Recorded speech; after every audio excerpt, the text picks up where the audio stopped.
चरित्र को कभी खरीदा जा सकता है।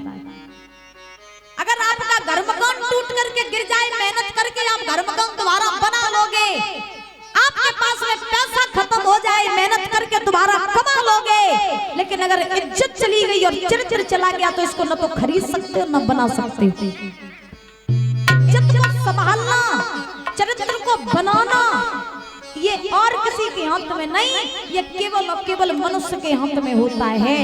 जब तक आपके पास में आपकी इज्जत है, जब तक आप गुणवान हो, चरित्रवान हो, तो किसी जंगल में जाकर के बैठ जाना, वहां पर भी आपका सम्मान होगा।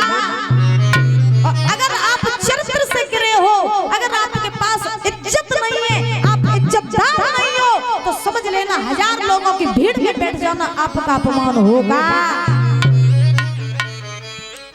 क्योंकि इज्जत से बड़ा कुछ भी नहीं होता है मेरी माँ। लेकिन आज की दुनिया में अगर व्यापार हो रहा है तो सबसे ज्यादा चरित्र का, सबसे ज्यादा इज्जत का होगा।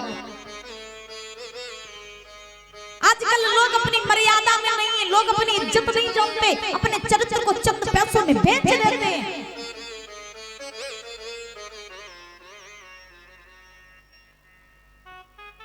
ऐसा जमाना आ गया है, आज का ऐसा समाज हो गया है कि क्या ही कहें, कुछ तो कहने में ही नहीं आता है। आजकल लोगों के पास सब कुछ है, पैसा है, घर मकान है, गाड़ी घोड़े हैं, लेकिन लोगों के पास में इज्जत नहीं है। बिल्कुल सत्य बता रहे, सम्मान नहीं है, रिस्पेक्ट नहीं है, सब कुछ है लेकिन सम्मान, इज्जत नहीं है, चरित्र नहीं है। एक बार अगर इज्जत पर दाग लग जाए ना मेरी माँ,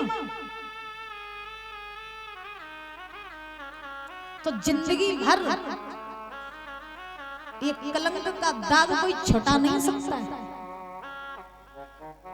अगर आपके इज्जत पर दाग लग जाए ना, छोटा सा भी दाग लग जाए, किसी भी साबुन से छुटाना कभी छुट नहीं पाएगा। इसलिए अगर हो सके तो अपनी इज्जत को बचा करके रखो, अपने चरित्र को बचा करके रखो।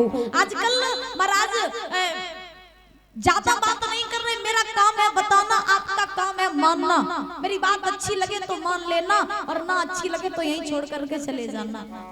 आजकल हम देखते हैं कि घर में जो लड़कियां होती हैं, जितनी भी हमारी कुंवारी बहनें बैठी हैं, कान खोल करके सुन लेना। आजकल घर में जो लड़कियां होती हैं, लड़के से 2-4 दिन का प्रेम करती, और 2-4 दिन के प्रेम में अपने घर परिवार की इज्जत को लात मार करके चली जाती है। क्या है ये? इज्जत पर दाग लगना ही है।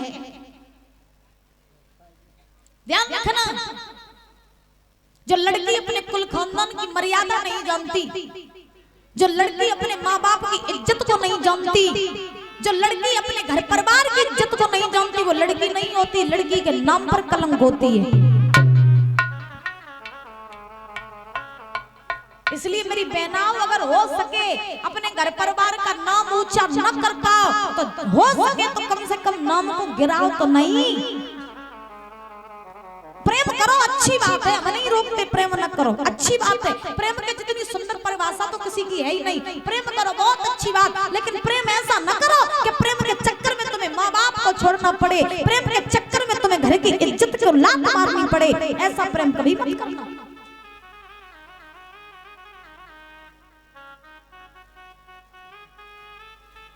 बात समझ में आ रही है मेरी?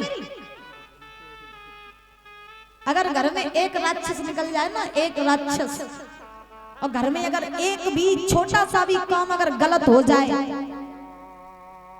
छोटी सी भी, थोड़ी सी भी ऊंच नीच हो जाए, एक पीढ़ी नहीं, आने वाली 7 पीढ़ियों तक नाम चलता है कि हमारे कुल खानदान में ये गलत काम हुए थे।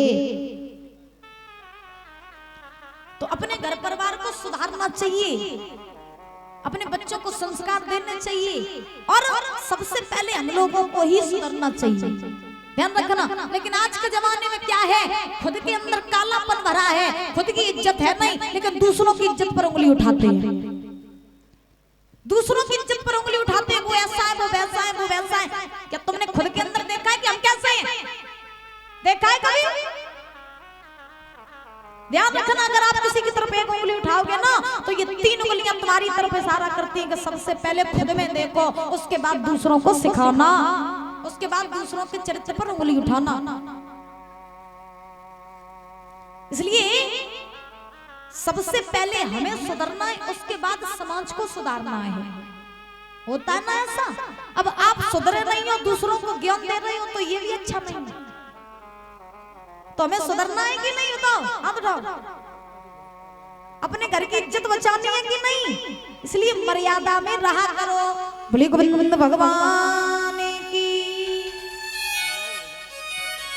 पवन रेखा बहुत रोई, उग्रसेन के पास में आई, उग्रसेन को सारा हाल बताया रो रो करके। तो उग्रसेन ने जवाब दिया, हे पवन रेखा चिंता मत करो, अब जो हुआ उसे कोई मिटा तो नहीं सकता, लेकिन जो होने वाला है उसे हरि की इच्छा पे छोड़ दो।